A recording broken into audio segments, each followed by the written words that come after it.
माननीय मुख्यमंत्री जी द्वारा आज बहुत ही महत्वपूर्ण बैठक की। उन्होंने सुबह 10 बजे उन नोडल ऑफिसर्स की बैठक की जिनको उन्होंने आज ही जनपदों में भेजा है। आपको मालूम है कि कल माननीय मुख्यमंत्री जी ने 15 जनपदों में वरिष्ठ प्रशासनिक अधिकारी, वरिष्ठ एक पुलिस अधिकारी और एक वरिष्ठ स्वास्थ्य अधिकारी को लगाने का, तैनात करने का आदेश दिया था। उसी कड़ी में ऐसे कल 15 थे, आज उन्होंने संवेदनशीलता देखते हुए 3 और जनपद ऐड किए हैं। 18 जनपदों में वरिष्ठ अधिकारी लगाए, उनके आदेश जारी कर दिए हैं। जो जनपदों में अधिकारी लगाए गए हैं वो मैं बता दूं। आगरा में श्री आलोक कुमार प्रथम, प्रमुख सचिव अवस्थापना और औद्योगिक विकास, उनके साथ अजय आनंद वहां के एडीजी रहेंगे और डॉक्टर मधु सक्सेना निदेशक स्वास्थ्य रहेंगी। फिरोजाबाद में श्री अनिल कुमार द्वितीय, मंडलायुक्त आगरा, उनके साथ श्री सतीश गणेश वहां के आईजी और डॉक्टर एसके मजूमदार प्रमुख अधीक्षक मेडिकल कॉलेज आगरा रहेंगे, नव प्रोन्नत। लखनऊ के लिए श्री दीपक कुमार प्रमुख सचिव आवास एवं शहरी नियोजन, उनके साथ CP police commissioner Sujit Pande ji स्वयं और डॉक्टर सुनील कुमार पांडे राज्य मानसिक स्वास्थ्य अधिकारी। रायबरेली के लिए commissioner Lucknow Shri Mukesh Meshram, IG Lucknow Shri SK Bhagat एवं संयुक्त निदेशक स्वास्थ्य डॉक्टर डीके सिंह। मेरठ के लिए श्री टी वेंकटेश प्रमुख सचिव सिंचाई एवं जल संसाधन, श्री प्रशांत वर्मा वहां के एडीजी एवं डॉक्टर अखिलेश धवन वहां के संयुक्त निदेशक यहां के लखनऊ के स्वास्थ्य भवन। गाजियाबाद में श्री सुधीर गर्ग प्रमुख सचिव वन, पर्यावरण एवं जलवायु, श्री प्रवीण कुमार आईजी मेरठ एवं डॉक्टर AK पालीवाल पूर्ववत नोडल अधिकारी के रूप में कार्य देखते रहेंगे। श्री गौतम बुद्ध नगर में श्री नरेंद्र भूषण पहले से देख रहे हैं, CEO ग्रेटर नोएडा, श्री आलोक कुमार वहां के CP स्वयं देखेंगे और डॉक्टर अवधेश कुमार यादव संयुक्त निदेशक मलेरिया लखनऊ। बुलंदशहर के लिए श्रीमती अनीता मेश्राम आयुक्त, श्री दीपक रतन IG यातायात यहाँ लखनऊ से जाएंगे और डॉक्टर विनोद कुमार सिंह वरिष्ठ परामर्शदाता MD नेत्र चिकित्सालय प्रयागराज। कानपुर नगर के लिए नितिन रमेश गोकर्ण प्रमुख सचिव लोक निर्माण विभाग, जयनारायण वहां के सिंह ADG वो देखेंगे और डॉक्टर विकास सिंघल संयुक्त निदेशक मलेरिया देखेंगे। मुरादाबाद के लिए श्री अनुराग श्रीवास्तव प्रमुख सचिव नमामि गंगे, श्री रमित शर्मा वहां के IG मुरादाबाद और डॉक्टर अखिलेश कुमार निदेशक चिकित्सा स्वास्थ्य। बिजनौर के लिए श्री अजय चौहान आवास आयुक्त, श्री राम कुमार अपर पुलिस महानिदेशक PSC, डॉक्टर अनिल मिश्रा संयुक्त निदेशक स्वास्थ्य भवन लखनऊ। अमरोहा के लिए डॉक्टर सेंथिल पांडियन C प्रबंध निदेशक राज्य पारेषण निगम, Vijay Prakash IG fire services और डॉक्टर विमल कुमार बेहसवार संयुक्त निदेशक। सहारनपुर के लिए श्री P गुरु प्रसाद आयुक्त आबकारी, श्री उपेंद्र अग्रवाल पुलिस उप महानिरीक्षक सहारनपुर एवं डॉक्टर अनिल कुमार सिंह संयुक्त निदेशक स्वास्थ्य। इसके अलावा शामली के लिए श्री संजय कुमार, श्रीमती लक्ष्मी सिंह पुलिस की तरफ से IG PTS मेरठ और डॉक्टर PP सिंह प्रधानाचार्य मेरठ। बस्ती श्री सुरेश चंद्रा प्रमुख सचिव श्रम, विजय भूषण IG पुलिस भर्ती बोर्ड और डॉक्टर जावेद हयात संयुक्त निदेशक लखनऊ। औरैया के लिए श्री सुधीर M बोबड़े कमिश्नर कानपुर, औरैया के लिए ही मोहित अग्रवाल IG कानपुर रेंज और संभल के लिए श्री वीरेंद्र कुमार कमिश्नर मुरादाबाद मंडल। संभल के लिए ही श्री अमित चंद्रा पुलिस महानिरीक्षक PAC और सीतापुर के लिए श्रीमती रोशन जैकब सचिव और साथ में ADG मुख्यालय नीरा रावत जी जो है अपर पुलिस महानिदेशक जो है जाकर वहां पर सीतापुर में कार्य देखेंगी। इस प्रकार 18 जनपदों में वरिष्ठ अधिकारी लगाए गए हैं और जिनका आज बैठक भी कई अधिकारियों की माननीय मुख्यमंत्री जी के स्तर पर सुबह हो गई है। उन्होंने बहुत ही स्पेसिफिक निर्देश सभी वरिष्ठ अधिकारियों को दिए हैं और उन निर्देशों के अनुरूप उन्हें कार्य करना है। जो अधिकारी यहाँ से गए हैं उनमें उन अधिकारियों को वहाँ पहले ही तमाम सारे लोग जो सीएम हेल्पलाइन से विदेशों से आए हैं उनकी समीक्षा करना, वहाँ जो जमात से जुड़े व्यक्ति जो पॉजिटिव पाए गए हैं जिनका क्वारंटाइन चल रहा है उनकी समीक्षा करना, वहाँ मेडिकल इन्फेक्शन ना हो, प्राइवेट हॉस्पिटल्स में भी कोई स्प्रेड ना हो, इसकी पूरी ट्रेनिंग और इसकी जनरल ओपीडी और इसकी स्क्रीनिंग करना, टेलीमेडिसिन की समीक्षा करना और टेलीमेडिसिन को आगे ले जाना, इसका पूरा कार्य देखना, ट्रेनिंग कार्यक्रम विशेष रूप से प्राइवेट हॉस्पिटल्स में ट्रेनिंग का कार्यक्रम देखना, ये देखना, साथ साथ इमरजेंसी सर्विसेज की समीक्षा करना, कोविड नॉन कोविड हॉस्पिटल्स का निरीक्षण करना, इसके साथ साथ क्वारंटाइन केयर सेंटर्स का भी निरीक्षण करना और खाद्यान्न वितरण का भी जो है समीक्षा करना, वॉलंटियर्स की व्यवस्था क्या है वो देखना, कम्युनिटी किचन देखना, खाद्यान्न की कमी ना हो यह चेक करना और साथ साथ लॉकडाउन की व्यवस्था पूरी दुरुस्त है कि नहीं, यह कार्रवाई जो है वरिष्ठ अधिकारी फील्ड में जाकर करेंगे। ये बहुत ही मजबूत एक व्यवस्था माननीय मुख्यमंत्री जी ने कल से आदेशित किया है। आज ही से सभी अधिकारी 5 से 6 दिन के लिए जनपदों का प्रवास करेंगे और वहीं पर रहकर इन सब बिंदुओं पर कार्रवाई सुनिश्चित करेंगे। मुख्यमंत्री जी द्वारा क्रियान्वयन करने के लिए जो हॉटस्पॉट का मॉडल है यूपी का, उसके लिए भारत सरकार द्वारा इस उद्देश्य को आगे ले जाते हुए इसकी जो सराहना हुई है उसके लिए माननीय मुख्यमंत्री जी ने जो है उसको कहा कि इसको और मजबूत करें। पूरा जो लॉकडाउन की जो टेक्नोलॉजी है, लॉकडाउन का जो मॉडल है, इसकी विश्व में सराहना हुई है क्योंकि अब ये पाया जा रहा है कि बहुत ही इफेक्टिव है, रिसोर्सेज को और मजबूती से जमीन पर उतारता है। तो इसको और मजबूती से उतारने के लिए ये टीम्स भी जा रही हैं और सभी अधिकारियों को समीक्षा भी की जा रही है। सोशल डिस्टेंसिंग को प्रत्येक दिशा में फील्ड में रखा जाए, यह माननीय मुख्यमंत्री जी ने आज पुनः इस पर बल दिया है। उन्होंने इस बात पर भी बल दिया है कि यह निश्चित किया जाए कि हॉटस्पॉट क्षेत्र में पहले भी निर्देश दिया था केवल मेडिकल की, सैनिटाइजेशन की, होम डिलीवरी की टीम के अलावा कोई भी ना जाए। उन्होंने यहाँ भी कहा है कि वहाँ मीडिया का भी जो है हॉटस्पॉट के अंदर जाना उचित नहीं है और कोई भी मीडिया के लोग भी हॉटस्पॉट क्षेत्र में जहाँ पूरी बैरिकेडिंग की व्यवस्था है वहाँ न जाए तो ज्यादा अच्छा रहेगा।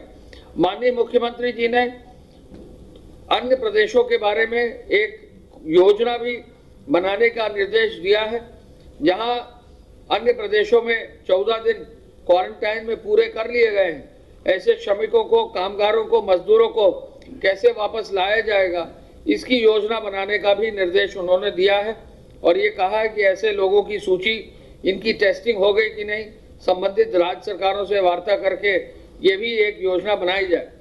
प्रदेश की सीमा तक ऐसे लोगों को कैसे लाया जाएगा और फिर इनको कैसे क्वारंटाइन में 14 दिन रखा जाएगा और शेल्टर होम्स और आश्रय स्थलों को कैसे हम सैनिटाइज करेंगे, ये भी निर्देश उन्होंने दिए हैं। कम्युनिटी किचन को सुचारू रूप से चलाने के लिए ताजे और भरपेट भोजन की व्यवस्था भी कैसे होगी, इसका भी निर्देश उन्होंने दिया है और 14 दिन की संस्थागत क्वारंटाइन हमारे प्रदेश में जो लोग रह रहे हैं वो अगर पूरा करते हैं तो उनको भी अपने अपने गंतव्य तक होम क्वारंटाइन ले जाने के लिए भी उन्होंने निर्देश आज दिया है। मुख्यमंत्री जी ने कहा है कि प्रदेश में 20 या 20 से अधिक जो पॉजिटिव जनपद है उन पर जो ये नोडल अधिकारी जा रहे हैं उनकी वो नियमित समीक्षा करेंगे, सुबह शाम समीक्षा करेंगे और ऐसे अधिकारियों को अपनी ईमेल से जो है रिपोर्ट माननीय मुख्यमंत्री जी के कार्यालय में और संबंधित स्वास्थ्य विभाग को और हमारे गृह विभाग को और सभी अन्य विभागों को देनी होगी, जिससे कि जिलों की वरिष्ठ अधिकारियों की समीक्षा बहुत तेजी से उसको आगे बढ़ाया जा सके। मुख्यमंत्री जी ने एक चीज पर बल दिया, आज फिर मेडिकल इन्फेक्शन ना हो। कुछ जनपदों में जो है उन्होंने विशेष रूप से कहा है कि वहाँ अस्पतालों में पीपीई मास्क, सैनिटाइजर, इनको पुनः एक समीक्षा कर लें और सुरक्षा प्रबंधों को कड़ाई से लागू करें। इन पर विशेष ध्यान देने की आवश्यकता है।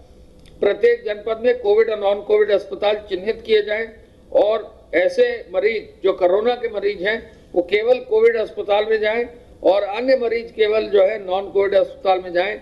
इस व्यवस्था को भी बहुत ही सख्ती और कड़ाई से निर्देशित उन्होंने किया है। मेडिकल स्टाफ के संक्रमण के बचाव के लिए प्रशिक्षण और चिकित्सालयों में सुरक्षा व्यवस्था, संक्रमण से सुरक्षा की व्यवस्था करने के लिए भी उन्होंने निश्चित आदेश दिए हैं और उन्होंने कहा है कि प्रत्येक दशा में L1 जो अस्पताल हैं वहां पर ऑक्सीजन की व्यवस्था भी करी जाए। जो L2 के अस्पताल हैं उन पर जो है अगर संभव हो तो वहां पर वेंटिलेटर्स की कुछ उस पर व्यवस्था कर दी जाए और L3 अस्पताल में तो हर बेड पर वेंटिलेटर की व्यवस्था रहती है।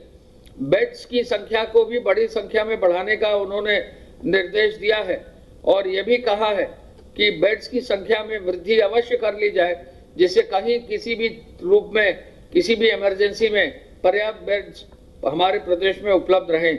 ये विवरण विस्तृत रूप से प्रमुख सचिव स्वास्थ्य आपको देंगे। हम मुख्यमंत्री जी ने यह भी कहा है कि प्रशासन, पुलिस और मेडिकल की टीम आपसी सामंजस्य बनवाए, कोरोना वायरस की चुनौती से निपटने के लिए एक टीम बनाने कर और टीम मजबूती से काम करें, साफ सफाई कराएं, सामग्री की व्यवस्था करें, लॉजिस्टिक्स की व्यवस्था करें, संस्थागत क्वारंटाइन की व्यवस्था कराएं, ठहरने की अच्छी व्यवस्था सुनिश्चित करें। अलग अलग अधिकारी को ये जिम्मेदारी जिले स्तर पर दे दी जाए, जिससे टीम भाव जिले पर स्तर पर भी दिखाई दे। एक बहुत महत्वपूर्ण बिंदु पर कल उन्होंने बल दिया था, टेलीमेडिसिन पर। आपको जानकर खुशी होगी कि लगभग हर जनपद में विज्ञापन जो है निकाल दिए गए हैं कि कौन डॉक्टर्स टेलीमेडिसिन के लिए उपलब्ध रहेंगे। हम अपील करना चाहेंगे कि जो भी व्यक्ति जहां भी हैं, कोई भी मरीज है, वो ऐसे डॉक्टर्स की सूची जो अखबारों में, आप ही के अखबारों में आई है, उन सूची के आधार पर टेलीफोन से परामर्श, चिकित्सकीय परामर्श प्राप्त करें और टेलीमेडिसिन का, टेली कंसल्टेंसी का जरूर जो है इच्छुक डॉक्टरों से फोन पर उनसे चर्चा अगर करेंगे तो बहुत अच्छा इसका जो है प्रभाव पड़ेगा। सोशल डिस्टेंसिंग का भी पालन होगा और बहुत तेजी से लोगों को मेडिकल की इनपुट्स भी मिलेंगी। मुख्यमंत्री जी रोज ये कह रहे हैं कि कोई भूखा न रहे, कम्युनिटी किचन की संचालन की व्यवस्था मजबूत रहे, जरूरतमंद को हर हालत में भोजन मिले।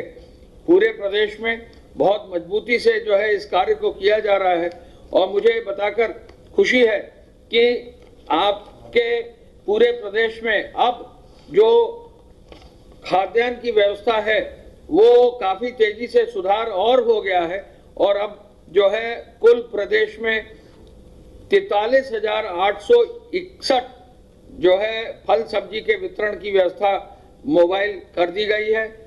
दुग्ध की वितरण की व्यवस्था के लिए 22,487 जो है मोबाइल्स तैयार कर ली गई हैं। होम डिलीवरी के लिए भी जो है 50,950 से अधिक जो है होम डिलीवरी के लिए व्यवस्था कर दी गई है। और आपको अब बताकर ये भी खुशी है कि 3,57,000 राशन, 3,57,00,000 राशन कार्ड्स में अब आज 3,17,49,000 राशन कार्डों पर राशन वितरण हो चुका है। अब कल की उपलब्धता के अनुसार फूड पैकेट 12,85,161 कल बांटे गए हैं और 1,345 धार्मिक स्वैच्छिक संगठन और 768 जिला प्रशासन के कम्युनिटी किचन से बांटा गया है। बहुत अच्छी संख्या में इसका वितरण हुआ है और हम पुनः ये बताना चाहेंगे कि अब जो है औद्योगिक विकास द्वारा भी तेजी लाई गई है और काफी संख्या में औद्योगिक इकाइयों को भी अब जो है शुरू करने की अनुमति जनपद स्तर पर दे दी गई है और लगभग 7,000 से अधिक इकाइयां जो है जनपद स्तर पर कार्यरत हैं। हम ये भी आपको बताना चाहेंगे कि राजस्व विभाग भी जो है अपने स्तर पर जिन लोगों को 14 दिन की क्वारंटाइन पूरी हो जा रही है जनपद स्तर पर, उनको अपने अपने घरों तक होम क्वारंटाइन तक भेजने का व्यवस्था कर रहा है।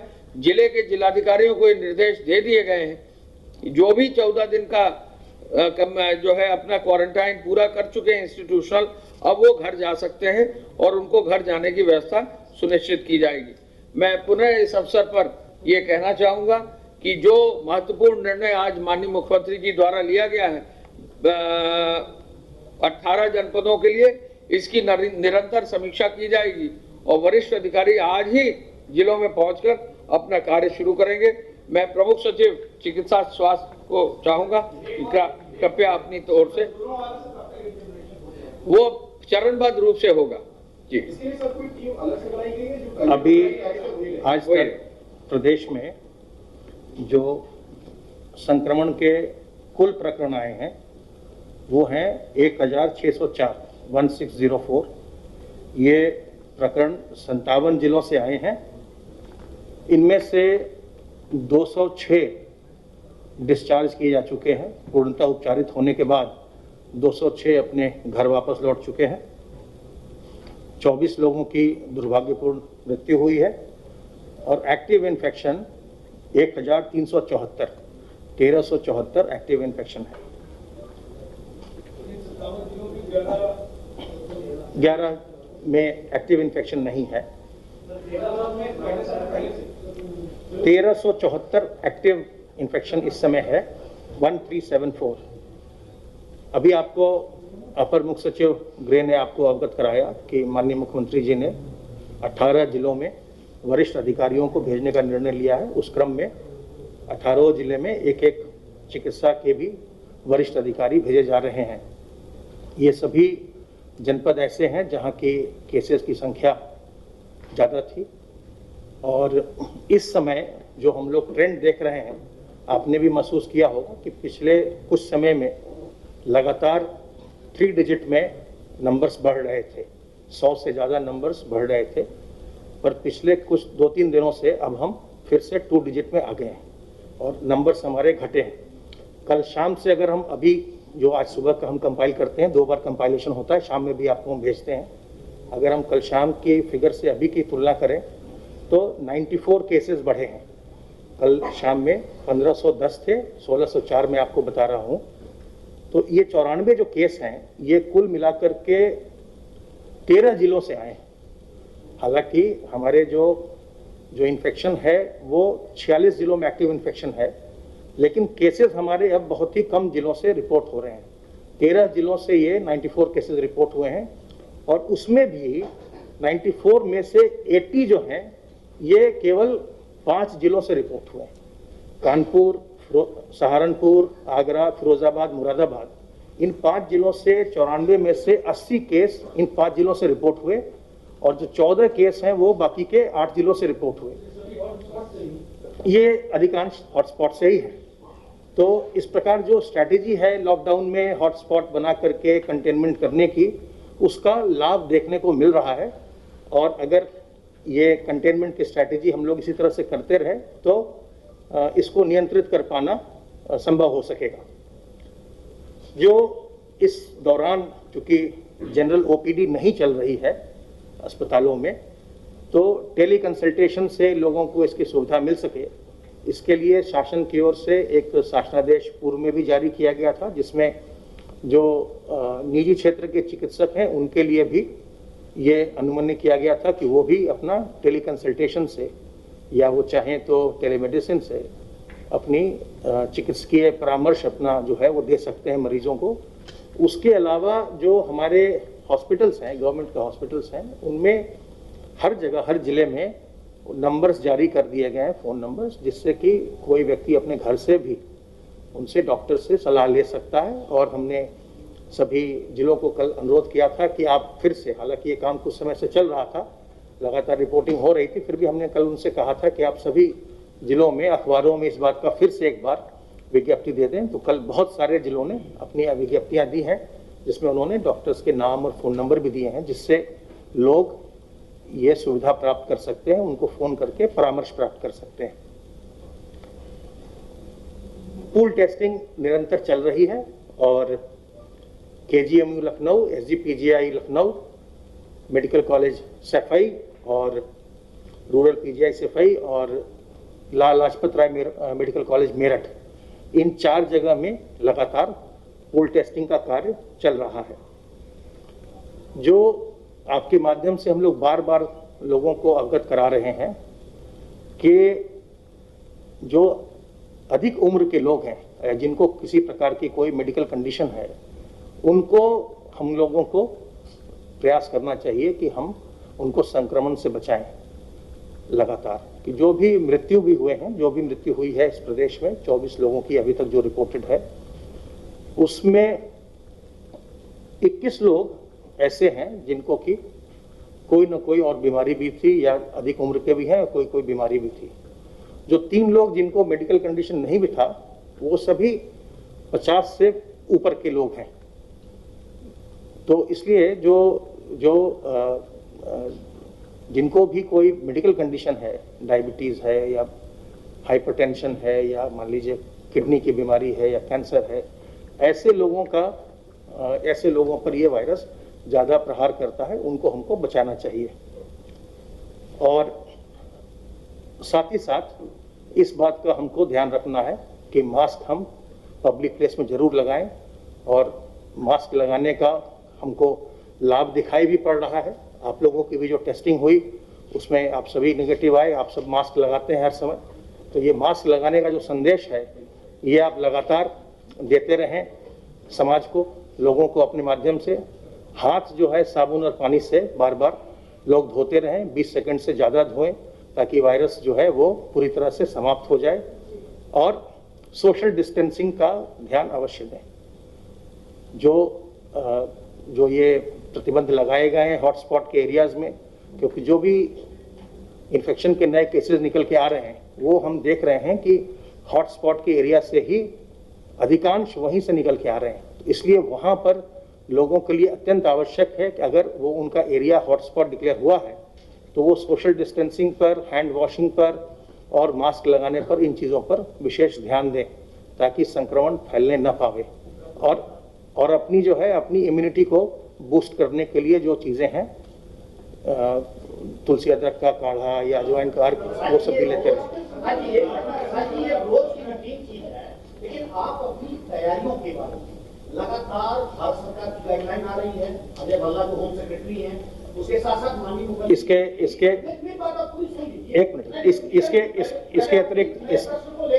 इसके अतिरिक्त जो त्रिस्तरीय व्यवस्था है, जो L1, L2, L3 के जो हॉस्पिटल्स हैं, जो 3 टियर स्ट्रक्चर है, उसमें मुझे आपको ये बताना है, जैसा आपको अभी बताया भी गया, कि हम लोग L1 के भी जो हॉस्पिटल्स हैं, जिसमें CSC में जो होता है, उसमें ऑक्सीजन की व्यवस्था निरंतर करवाई जा रही है। उसमें ये मानक रखा गया है कि कम से कम 15 ऑक्सीजन के सिलेंडर अवश्य होने चाहिए, वहाँ पर पल्स ऑक्सीमीटर होना चाहिए और नेबुलाइजर भी होना चाहिए। जो L2 हैं उनमें वेंटिलेटर्स भी होंगे, और L3 में तो 40 या उससे ज़्यादा वेंटिलेटर्स की व्यवस्था की जा रही है। अभी तक 10,000 बेड्स की व्यवस्था हो चुकी है। और इसके अतिरिक्त जो L1 अटैच्ड फैसिलिटी की बात हम लोगों ने की थी, L1 अटैच्ड फैसिलिटी में उन लोगों को रखा जाएगा जो बिल्कुल ही एसिम्टोमेटिक होंगे, जिनमें कि कोई लक्षण नहीं पाए जाते हैं, वैसे लोगों को रखा जाएगा। जब हमारी जो बेड की कैपेसिटी है, जब ये कंप्लीट होने लगेगी, तब हम जो एसिम्टोमेटिक होंगे उनको हम L1 अटैच्ड फैसिलिटी में हम शिफ्ट कर देंगे, और अगर उनमें कोई लक्षण आएंगे तो तत्काल उनको हम हॉस्पिटल में शिफ्ट कर सकेंगे।